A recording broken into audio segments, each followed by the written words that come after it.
Part 2. Cardinal manifestations and presentation of diseases.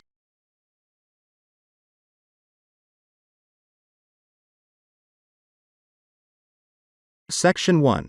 Pain.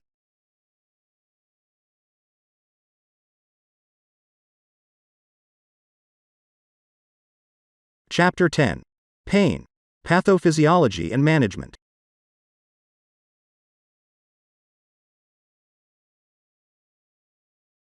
The province of medicine is to preserve and restore health and to relieve suffering. Understanding pain is essential to both of these goals. Because pain is universally understood as a signal of disease, it is the most common symptom that brings a patient to a physician's attention. The function of the pain sensory system is to protect the body and maintain homeostasis. It does this by detecting, localizing, and identifying potential or actual tissue-damaging processes. Because different diseases produce characteristic patterns of tissue damage, the quality, time course, and location of a patient's pain lend important diagnostic clues. It is the physician's responsibility to assess each patient promptly for any remediable cause underlying the pain and to provide rapid and effective pain relief whenever possible. The pain sensory system. Pain is an unpleasant sensation localized to a part of the body. It is often described in terms of a penetrating or tissue-destructive process, e.g., stabbing, burning, twisting, tearing, squeezing, and/or of a bodily or emotional reaction, e.g., terrifying, nauseating, sickening. Furthermore, any pain of moderate or higher intensity is accompanied by anxiety and the urge to escape or terminate the feeling. These properties illustrate the duality of pain. It is both sensation and emotion.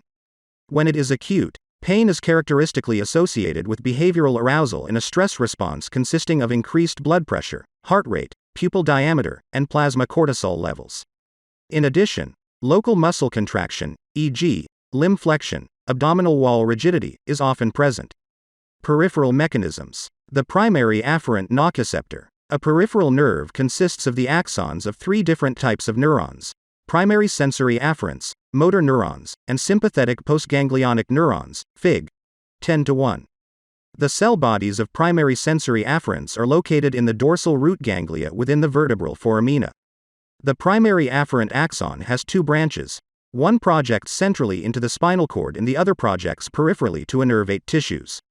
Primary afferents are classified by their diameter, degree of myelination, and conduction velocity. The largest diameter afferent fibers, A beta, respond maximally to light touch and/or moving stimuli. They are present primarily in nerves that innervate the skin. In normal individuals, the activity of these fibers does not produce pain. There are two other classes of primary afferent nerve fibers: the small diameter myelinated A delta, and the unmyelinated, C, axons, Fig. 10:1. These fibers are present in nerves to the skin and to deep somatic and visceral structures. Some tissues, such as the cornea, are innervated only by A delta and C fiber afferents.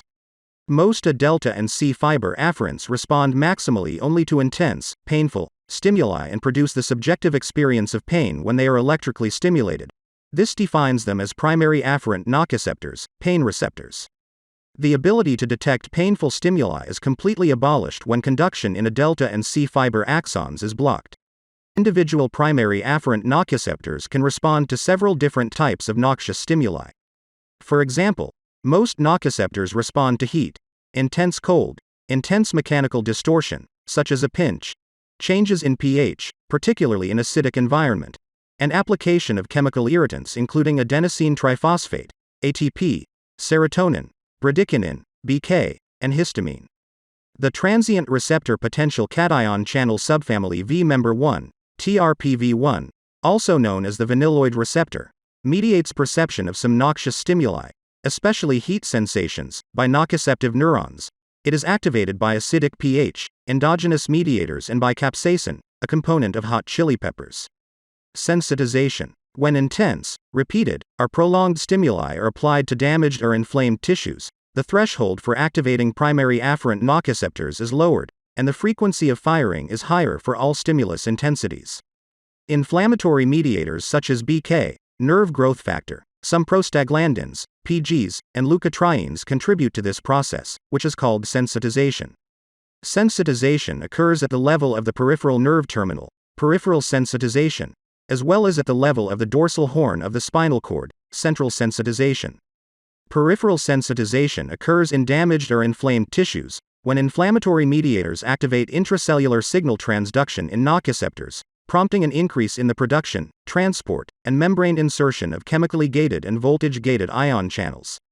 These changes increase the excitability of nociceptor terminals and lower their threshold for activation by mechanical, thermal, and chemical stimuli. Central sensitization occurs when activity, generated by nociceptors during inflammation, enhances the excitability of nerve cells in the dorsal horn of the spinal cord. Following injury and resultant sensitization, normally innocuous stimuli can produce pain, termed allodynia. Sensitization is a clinically important process that contributes to tenderness, soreness, and hyperalgesia, increased pain intensity in response to the same noxious stimulus.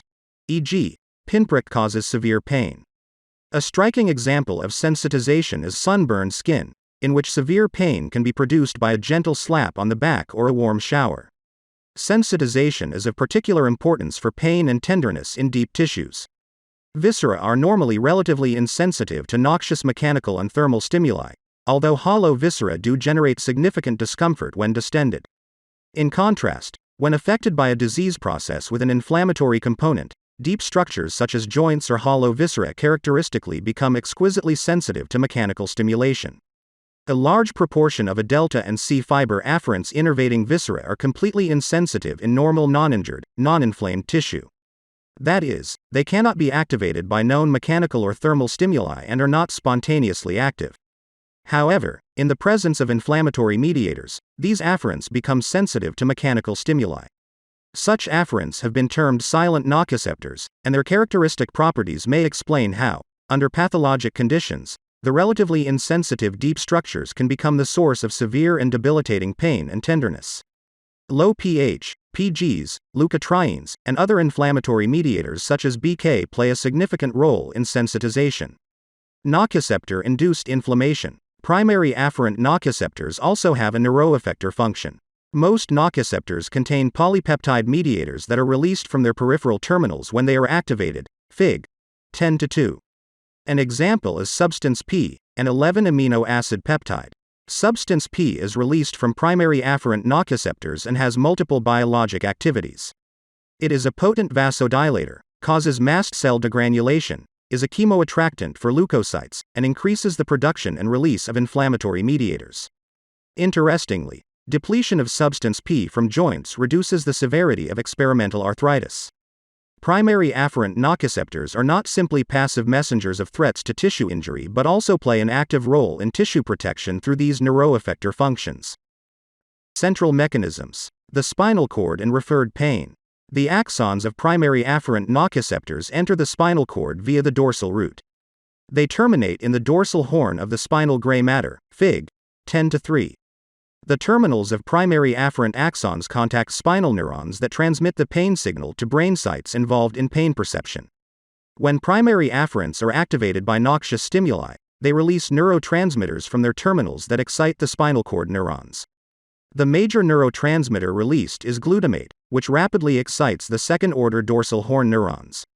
Primary afferent nociceptor terminals also release peptides, including substance P and calcitonin-generated peptide, which produce a slower and longer-lasting excitation of the dorsal horn neurons. The axon of each primary afferent contacts many spinal neurons, and each spinal neuron receives convergent inputs from many primary afferents. The convergence of sensory inputs to a single spinal pain transmission neuron is of great importance because it underlies the phenomenon of referred pain. All spinal neurons that receive input from the viscera and deep musculoskeletal structures also receive input from the skin. The convergence patterns are determined by the spinal segment of the dorsal root ganglion that supplies the afferent innervation of a structure. For example, the afferents that supply the central diaphragm are derived from the third and fourth cervical dorsal root ganglia. Primary afferents with cell bodies in these same ganglia supply the skin of the shoulder and lower neck. Thus, sensory inputs from both the shoulder skin and the central diaphragm converge on pain transmission neurons in the third and fourth cervical spinal segments. Because of this convergence and the fact that the spinal neurons are most often activated by inputs from the skin, activity evoked in spinal neurons by input from deep structures is mislocalized by the patient to a place that roughly corresponds with the region of skin innervated by the same spinal segment. Thus, inflammation near the central diaphragm is often reported as shoulder discomfort. This spatial displacement of pain sensation from the site of the injury that produces it is known as referred pain. Ascending pathways for pain. A majority of spinal neurons contacted by primary afferent nociceptors send their axons to the contralateral thalamus. These axons form the contralateral spinothalamic tract, which lies in the anterolateral white matter of the spinal cord, the lateral edge of the medulla, and the lateral pons and midbrain. The spinothalamic pathway is crucial for pain sensation in humans. Interruption of this pathway produces permanent deficits in pain and temperature discrimination. Spinothalamic tract axons ascend to several regions of the thalamus. There is tremendous divergence of the pain signal from these thalamic sites to several distinct areas of the cerebral cortex that subserve different aspects of the pain experience. Fig. 10-4. One of the thalamic projections is to the somatosensory cortex. This projection mediates the purely sensory aspects of pain, i.e., its location, intensity, and quality. Other thalamic neurons project to cortical regions that are linked to emotional responses, such as the cingulate gyrus and other areas of the frontal lobes, including the insular cortex. These pathways to the frontal cortex subserve the affective or unpleasant emotional dimension of pain. This affective dimension of pain produces suffering and exerts potent control of behavior. Because of this dimension, fear is a constant companion of pain. As a consequence, injury or surgical lesions to areas of the frontal cortex activated by painful stimuli can diminish the emotional impact of pain while largely preserving the individual's ability to recognize noxious stimuli as painful. Pain modulation. The pain produced by injuries of similar magnitude is remarkably variable in different situations and in different individuals. For example, athletes have been known to sustain serious fractures with only minor pain, and Beecher's classic World War II survey revealed that many soldiers in battle were unbothered by injuries that would have produced agonizing pain in civilian patients. Furthermore, even the suggestion that a treatment will relieve pain can have a significant analgesic effect, the placebo effect.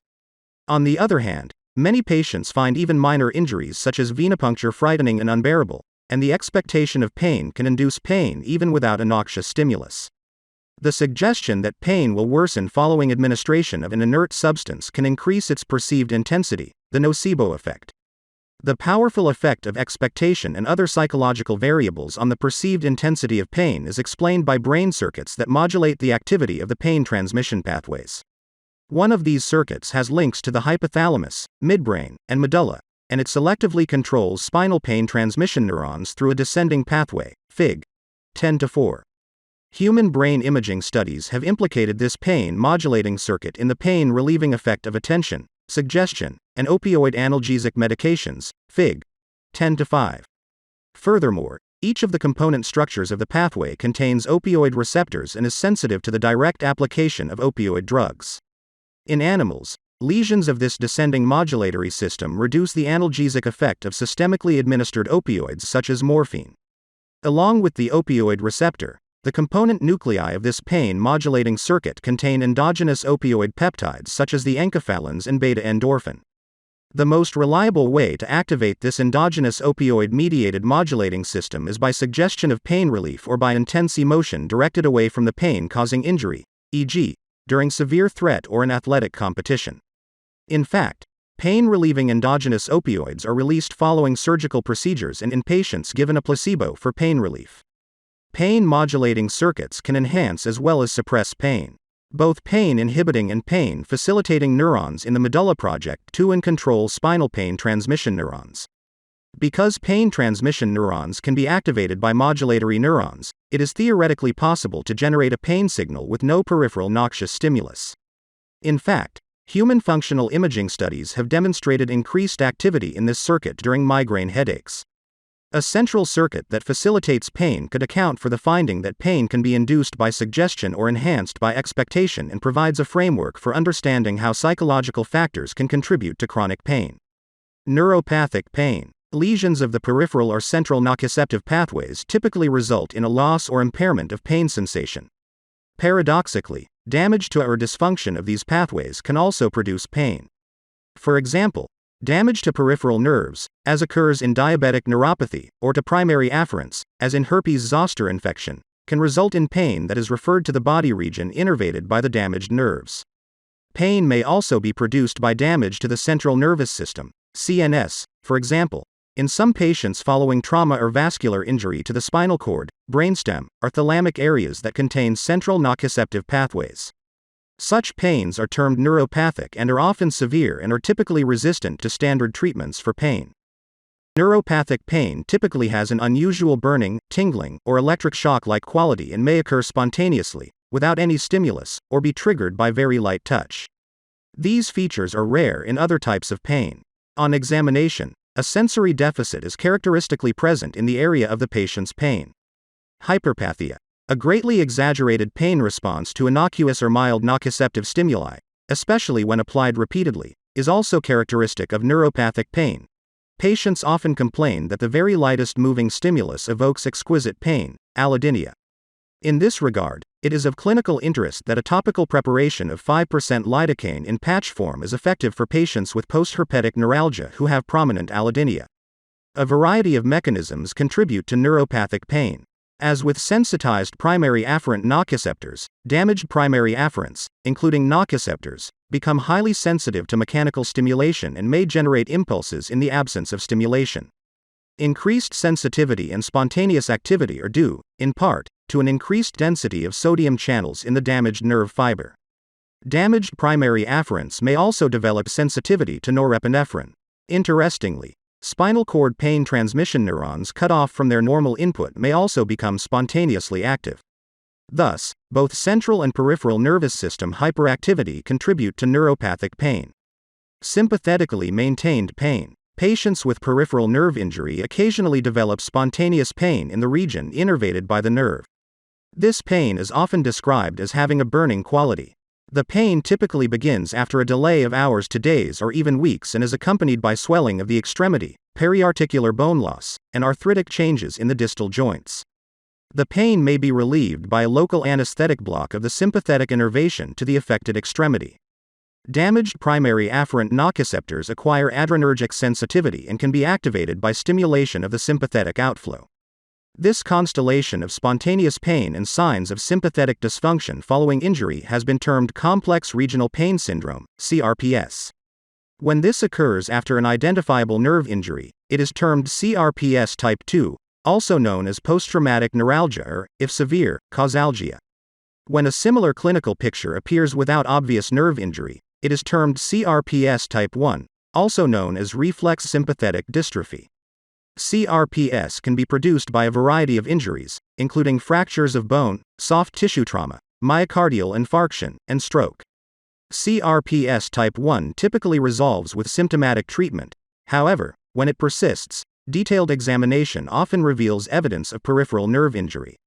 Although the pathophysiology of CRPS is poorly understood, the pain and the signs of inflammation, when acute, can be rapidly relieved by blocking the sympathetic nervous system. This implies that sympathetic activity can activate undamaged nociceptors when inflammation is present. Signs of sympathetic hyperactivity should be sought in patients with post-traumatic pain and inflammation and no other obvious explanation. Treatment. Acute pain. The ideal treatment for any pain is to remove the cause.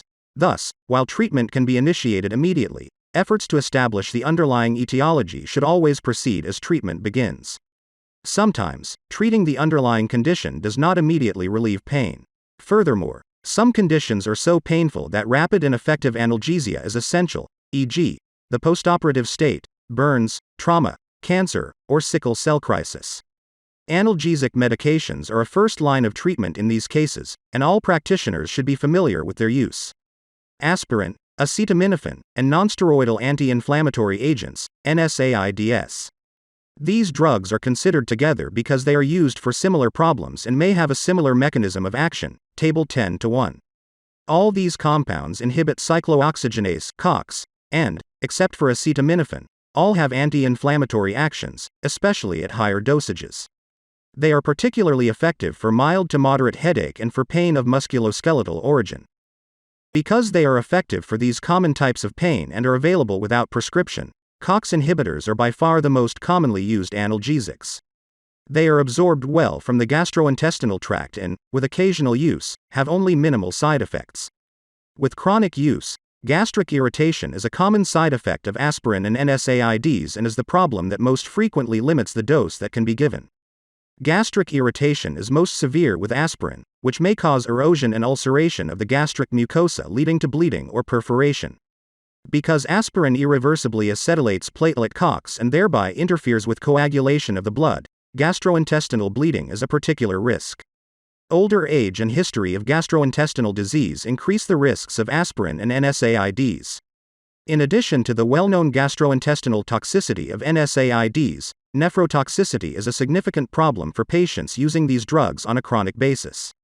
Patients at risk for renal insufficiency, particularly those with significant contraction of their intravascular volume as occurs with chronic diuretic use or acute hypovolemia, should avoid NSAIDs. NSAIDs can also increase blood pressure in some individuals. Long-term treatment with NSAIDs requires regular blood pressure monitoring and treatment if necessary. Although toxic to the liver when taken in high doses, acetaminophen rarely produces gastric irritation and does not interfere with platelet function. The introduction of parenteral forms of NSAIDs, ketorolac and diclofenac, extends the usefulness of this class of compounds in the management of acute severe pain. Both agents are sufficiently potent and rapid in onset to supplant opioids for many patients with acute severe headache and musculoskeletal pain. There are two major classes of COX. COX-1 is constitutively expressed, and COX-2 is induced in the inflammatory state. COX-2 selective drugs have similar analgesic potency and produce less gastric irritation than the non-selective COX inhibitors. The use of COX-2 selective drugs does not appear to lower the risk of nephrotoxicity compared to non-selective NSAIDs. On the other hand, COX-2 selective drugs offer a significant benefit in the management of acute postoperative pain because they do not affect blood coagulation. Non-selective COX inhibitors are usually contraindicated postoperatively because they impair platelet-mediated blood clotting and are thus associated with increased bleeding at the operative site. COX-2 inhibitors, including celecoxib, Celebrex, are associated with increased cardiovascular risk, including cardiovascular death, myocardial infarction, stroke, heart failure, or a thromboembolic event. It appears that this is a class effect of NSAIDs, excluding aspirin. These drugs are contraindicated in patients in the immediate period after coronary artery bypass surgery and should be used with caution in elderly patients and those with a history of or significant risk factors for cardiovascular disease. Opioid analgesics. Opioids are the most potent pain-relieving drugs currently available. Of all analgesics, they have the broadest range of efficacy and provide the most reliable and effective method for rapid pain relief. Although side effects are common, most are reversible. Nausea, vomiting, pruritus, and constipation are the most frequent and bothersome side effects. Respiratory depression is uncommon at standard analgesic doses, but can be life-threatening. Opioid-related side effects can be reversed rapidly with the narcotic antagonist naloxone. Many physicians, nurses, and patients have a certain trepidation about using opioids that is based on a fear of initiating addiction in their patients. In fact, there is a very small chance of patients becoming addicted to narcotics as a result of their appropriate medical use. For chronic pain, particularly chronic non-cancer pain, the risk of addiction in patients taking opioids on a chronic basis remains small, but the risk does appear to increase with dose escalation. The physician should not hesitate to use opioid analgesics in patients with acute severe pain. Table 10:1 lists the most commonly used opioid analgesics. Opioids produce analgesia by actions in the CNS. They activate pain inhibitory neurons and directly inhibit pain transmission neurons. Most of the commercially available opioid analgesics act at the same opioid receptor, mu receptor, differing mainly in potency, speed of onset, duration of action, and optimal route of administration. Some side effects are due to accumulation of non-opioid metabolites that are unique to individual drugs. One striking example of this is normoperidine, a metabolite of meperidine. At higher doses of meperidine, typically greater than 1 gram d, accumulation of normoperidine can produce hyperexcitability and seizures that are not reversible with naloxone. Normoperidine accumulation is increased in patients with renal failure. The most rapid pain relief is obtained by intravenous administration of opioids. Relief with oral administration is significantly slower. Because of the potential for respiratory depression, Patients with any form of respiratory compromise must be kept under close observation following opioid administration. An oxygen saturation monitor may be useful, but only in a setting where the monitor is under constant surveillance. Opioid-induced respiratory depression is typically accompanied by sedation and a reduction in respiratory rate. A fall in oxygen saturation represents a critical level of respiratory depression and the need for immediate intervention to prevent life-threatening hypoxemia. Newer monitoring devices that incorporate capnography or pharyngeal airflow can detect apnea at the point of onset and should be used in hospitalized patients. Ventilatory assistance should be maintained until the opioid-induced respiratory depression has resolved. The opioid antagonist naloxone should be readily available whenever opioids are used at high doses or in patients with compromised pulmonary function. Opioid effects are dose-related, and there is great variability among patients in the doses that relieve pain and produce side effects. Synergistic respiratory depression is common when opioids are administered with other CNS depressants, most commonly the benzodiazepines. Because of this, initiation of therapy requires titration to optimal dose and interval. The most important principle is to provide adequate pain relief. This requires determining whether the drug has adequately relieved the pain and frequent reassessment to determine the optimal interval for dosing. The most common error made by physicians in managing severe pain with opioids is to prescribe an inadequate dose. Because many patients are reluctant to complain, this practice leads to needless suffering. In the absence of sedation at the expected time of peak effect, a physician should not hesitate to repeat the initial dose to achieve satisfactory pain relief. A now standard approach to the problem of achieving adequate pain relief is the use of patient-controlled analgesia, PCA. PCA uses a microprocessor-controlled infusion device that can deliver a baseline continuous dose of an opioid drug as well as pre-programmed additional doses whenever the patient pushes a button. The patient can then titrate the dose to the optimal level. This approach is used most extensively for the management of postoperative pain, but there is no reason why it should not be used for any hospitalized patient with persistent severe pain. PCA is also used for short-term home care of patients with intractable pain, such as that caused by metastatic cancer. It is important to understand that the PCA device delivers small, repeated doses to maintain pain relief. In patients with severe pain, the pain must first be brought under control with a loading dose before transitioning to the PCA device.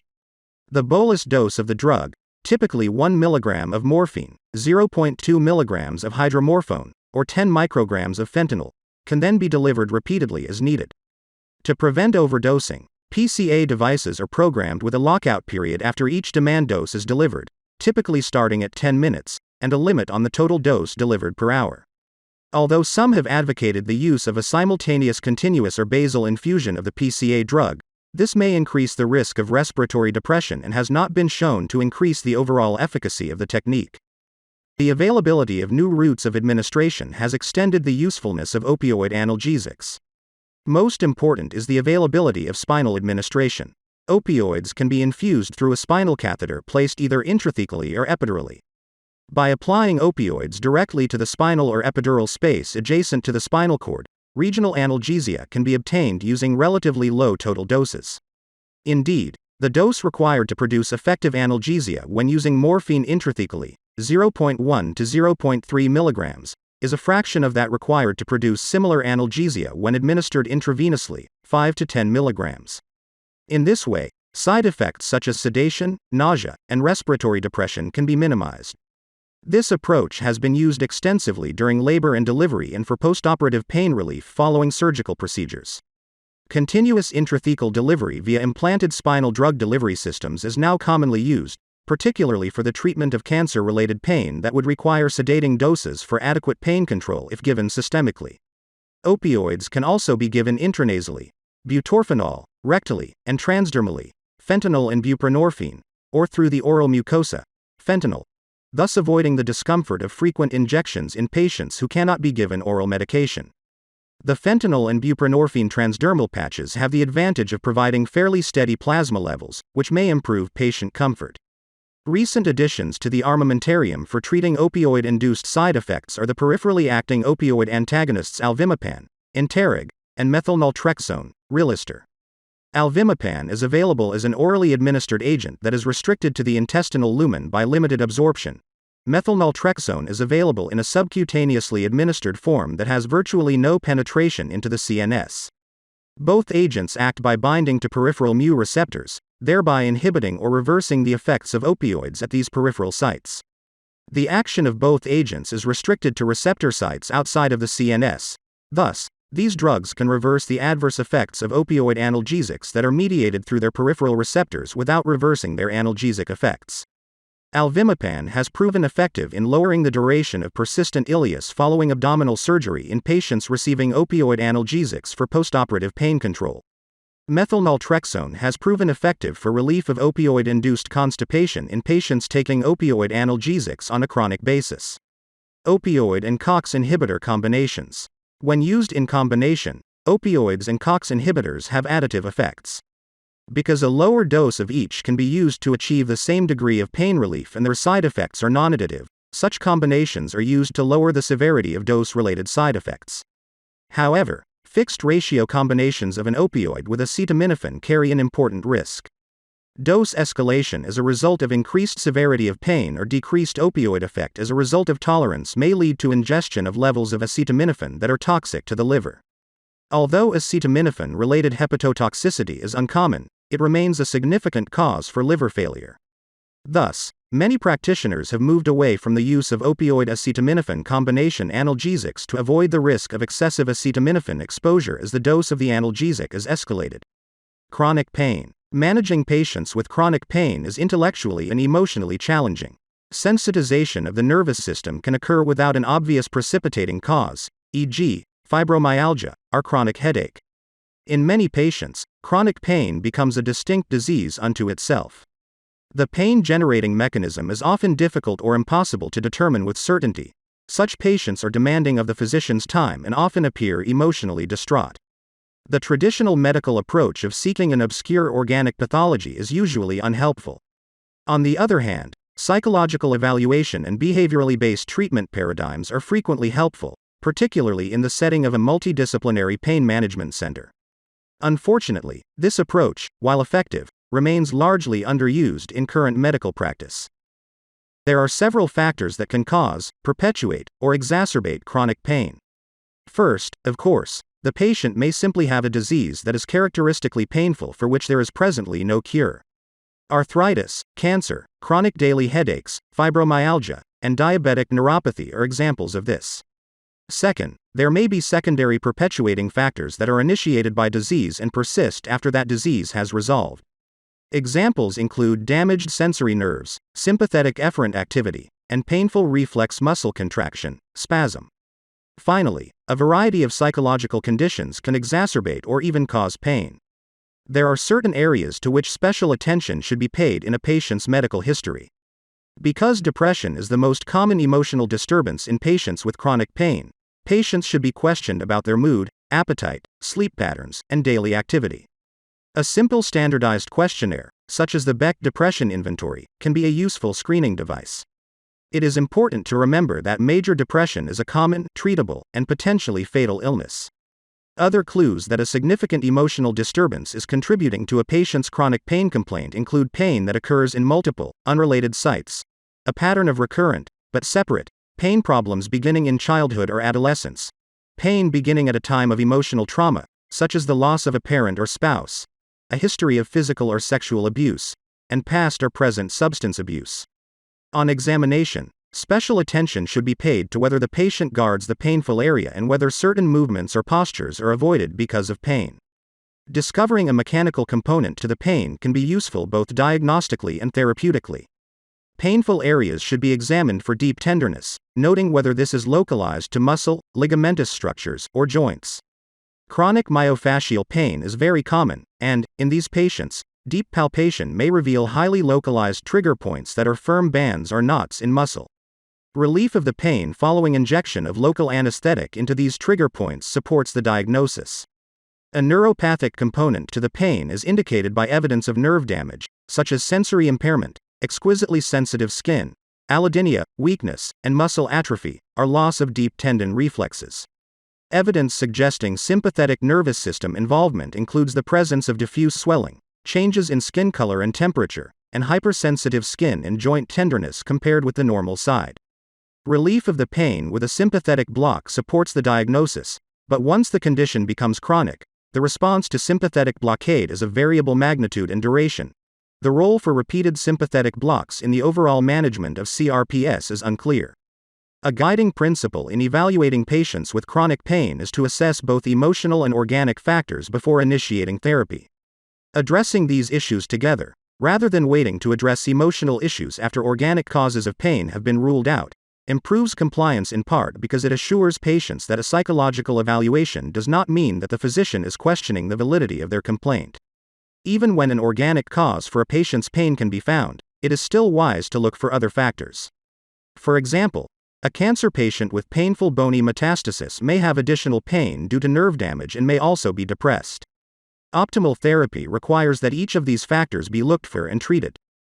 Treatment: chronic pain. Once the evaluation process has been completed and the likely causative and exacerbating factors identified, an explicit treatment plan should be developed.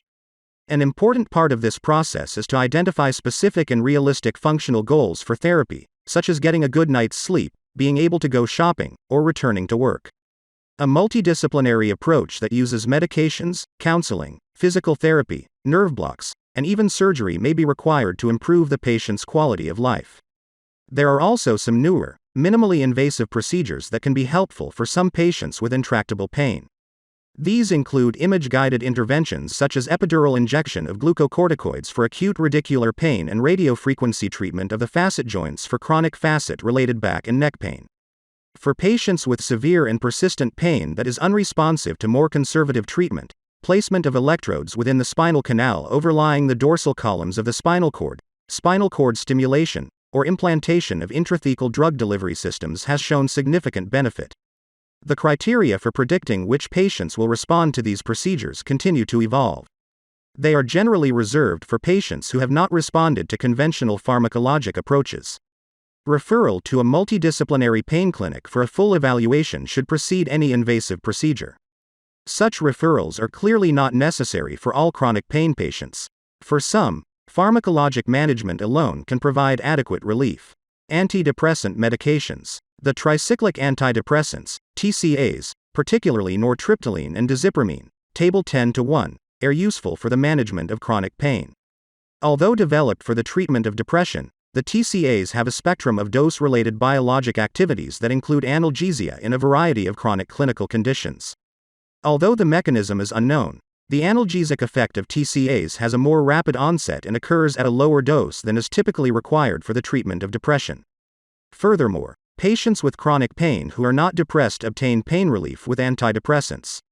There is evidence that TCAs potentiate opioid analgesia, so they may be useful adjuncts for the treatment of severe persistent pain such as occurs with malignant tumors. Table 10:2 lists some of the painful conditions that respond to TCAs. TCAs are of particular value in the management of neuropathic pain such as occurs in diabetic neuropathy and postherpetic neuralgia, for which there are few other therapeutic options. The TCAs that have been shown to relieve pain have significant side effects, Table 10:1, Chap. 444. Some of these side effects, such as orthostatic hypotension, drowsiness, cardiac conduction delay, memory impairment, constipation, and urinary retention, are particularly problematic in elderly patients, and several are additive to the side effects of opioid analgesics. The selective serotonin reuptake inhibitors such as fluoxetine, Prozac, have fewer and less serious side effects than TCAs, but they are much less effective for relieving pain. It is of interest that venlafaxine, Effexor, and duloxetine, Cymbalta, which are non-tricyclic antidepressants that block both serotonin and norepinephrine reuptake, appear to retain most of the pain-relieving effect of TCAs with a side effect profile more like that of the selective serotonin reuptake inhibitors. These drugs may be particularly useful in patients who cannot tolerate the side effects of TCAs. Anticonvulsants and antiarrhythmics. These drugs are useful primarily for patients with neuropathic pain. Phenytoin, Dilantin, and carbamazepine, Tegretol, were first shown to relieve the pain of trigeminal neuralgia, Chap. 433. This pain has a characteristic brief, shooting, electric shock-like quality. In fact, anticonvulsants seem to be particularly helpful for pains that have such a lancinating quality. Newer anticonvulsants, the calcium channel alpha-2 delta subunit ligands gabapentin, Neurontin, and pregabalin, Lyrica, are effective for a broad range of neuropathic pains. Furthermore, because of their favorable side effect profile, these newer anticonvulsants are often used as first-line agents. Chronic opioid medication. The long-term use of opioids is accepted for patients with pain due to malignant disease. Although opioid use for chronic pain of non-malignant origin is controversial, it is clear that, for many patients, opioids are the only option that produces meaningful pain relief. This is understandable because opioids are the most potent and have the broadest range of efficacy of any analgesic medications. Although addiction is rare in patients who first use opioids for pain relief, some degree of tolerance and physical dependence is likely with long-term use. Furthermore, studies suggest that long-term opioid therapy may worsen pain in some individuals, termed opioid-induced hyperalgesia. Therefore, before embarking on opioid therapy, other options should be explored, and the limitations and risks of opioids should be explained to the patient. It is also important to point out that some opioid analgesic medications have mixed agonist-antagonist properties, e.g., butorphanol and buprenorphine. From a practical standpoint, this means that they may worsen pain by inducing an abstinence syndrome in patients who are physically dependent on other opioid analgesics. With long-term outpatient use of orally administered opioids, it may be desirable to use long-acting compounds such as levorphanol, methadone, sustained-release morphine, or transdermal fentanyl, Table 10:1. The pharmacokinetic profiles of these drug preparations enable the maintenance of sustained analgesic blood levels, potentially minimizing side effects such as sedation that are associated with high peak plasma levels, and reducing the likelihood of rebound pain associated with a rapid fall in plasma opioid concentration. Although long-acting opioid preparations may provide superior pain relief in patients with a continuous pattern of ongoing pain, others suffer from intermittent severe episodic pain and experience superior pain control and fewer side effects with the periodic use of short-acting opioid analgesics. Constipation is a virtually universal side effect of opioid use and should be treated expectantly. As noted above in the discussion of acute pain treatment, a recent advance for patients is the development of peripherally acting opioid antagonists that can reverse the constipation associated with opioid use without interfering with analgesia. Soon after the introduction of a controlled-release oxycodone formulation, OxyContin, in the late 1990s, a dramatic rise in emergency department visits and deaths associated with oxycodone ingestion appeared, focusing public attention on misuse of prescription pain medications. The magnitude of prescription opioid abuse has grown over the last decade, leading the Centers for Disease Control and Prevention to classify prescription opioid analgesic abuse as an epidemic. This appears to be due in large part to individuals using a prescription drug non-medically, most often an opioid analgesic. Drug-induced deaths have rapidly risen and are now the second leading cause of death in Americans, just behind motor vehicle fatalities. In 2011, the Office of National Drug Control Policy established a multifaceted approach to address prescription drug abuse, including prescription drug monitoring programs, PDMPs, that allow practitioners to determine if patients are receiving prescriptions from multiple providers and use of law enforcement to eliminate improper prescribing practices. In 2016, the Centers for Disease Control, CDC, released the CDC Guideline for Prescribing Opioids for Chronic Pain, with recommendations for primary care clinicians who are prescribing opioids for chronic non-cancer. The guideline is based on the best available scientific evidence and addresses: 1. When to initiate or continue opioids for chronic pain. 2. Opioid selection, dosage, duration, follow-up, and discontinuation. And 3. Assessing risk and addressing harms of opioid use. The recent increase in scrutiny leaves many practitioners hesitant to prescribe opioid analgesics, other than for brief periods to control pain associated with illness or injury. For now, the choice to begin chronic opioid therapy for a given patient is left to the individual practitioner. Pragmatic guidelines for properly selecting and monitoring patients receiving chronic opioid therapy are shown in Table 10:3. A checklist for primary care clinicians prescribing opioids for non-cancer pain is shown in Table 10:4. Treatment of neuropathic pain. It is important to individualize treatment for patients with neuropathic pain. Several general principles should guide therapy. The first is to move quickly to provide relief, and the second is to minimize drug side effects. For example, in patients with postherpetic neuralgia and significant cutaneous hypersensitivity, Topical lidocaine, lidoderm patches, can provide immediate relief without side effects. Anticonvulsants, gabapentin or pregabalin, see above, or antidepressants, nortriptyline, dizipramine, duloxetine, or venlafaxine, can be used as first-line drugs for patients with neuropathic pain. Systemically administered antiarrhythmic drugs such as lidocaine and mexiletine are less likely to be effective, although intravenous infusion of lidocaine can provide analgesia for patients with different types of neuropathic pain. The relief is usually transient, typically lasting just hours after the cessation of the infusion. The oral lidocaine congener mexiletine is poorly tolerated, producing frequent gastrointestinal adverse effects. There is no consensus on which class of drug should be used as a first-line treatment for any chronically painful condition. However, because relatively high doses of anticonvulsants are required for pain relief, sedation is very common. Sedation is also a problem with TCAs but is much less of a problem with serotonin, norepinephrine reuptake inhibitors, SNRIs, e.g., venlafaxine and duloxetine. Thus, in the elderly or in patients whose daily activities require high-level mental activity, these drugs should be considered the first line. In contrast, opioid medications should be used as a second or third-line drug class. Although highly effective for many painful conditions, opioids are sedating, and their effect tends to lessen over time, leading to dose escalation and, occasionally, a worsening of pain. Drugs of different classes can be used in combination to optimize pain control. Repeated injection of botulinum toxin is an emerging approach that is showing some promise in treating focal neuropathic pain, particularly post-herpetic, trigeminal, and post-traumatic neuralgias.